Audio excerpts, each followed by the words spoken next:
It's been just over 2 years since San Francisco paved the way, becoming the first city in California to create new entertainment zones.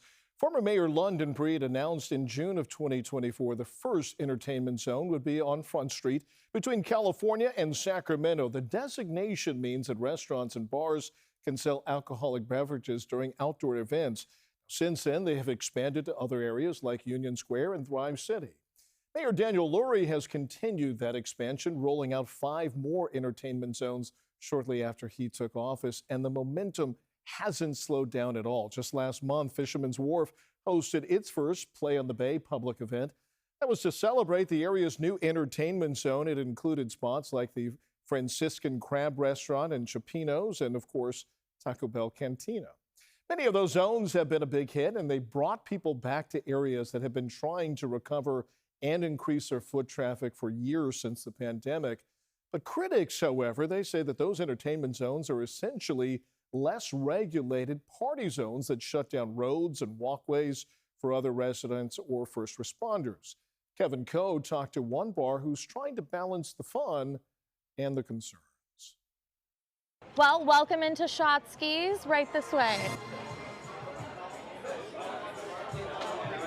So it is Alexandra Garrett is giving us an inside look into her brain. She's one of the creative minds behind Shotsky's, a San Francisco bar that just opened in June with one mission. How do we make people make friends at a bar again? At Shotsky's, human interaction isn't just encouraged, it's built in. The biggest example is the big wheel. Patrons press the button to spin it for a prize, which may require conversation. The one that's for 4, oftentimes most people are like, I'm only here with one other person. So then your task is to go find 2 more people that will take the shot with you. But the greatest unifier of all is this empty alley, Claude Lane specifically. It was one of the best days that this bar has ever seen. This is one of about 30 entertainment zones across San Francisco. While some are always set up, many bars like Shotsky's only close off the space when holding an event. Businesses are required to clear the way for first responders. But when Shotsky's isn't hosting an entertainment zone event, Claude Lane is usually empty. Using our back alley Claude Lane to like throw parties and have like live music and stuff.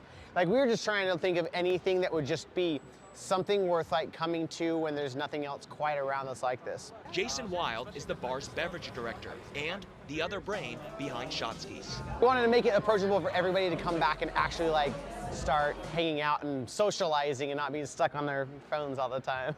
It's a dream that's slowly become a reality after turning its little-used alley into a hotspot. San Francisco may have been the first city to implement entertainment zones, but it hasn't really slowed down. At the beginning of last year, the city had fewer than 10. It is now up nearly 200%, nearly tripling since then.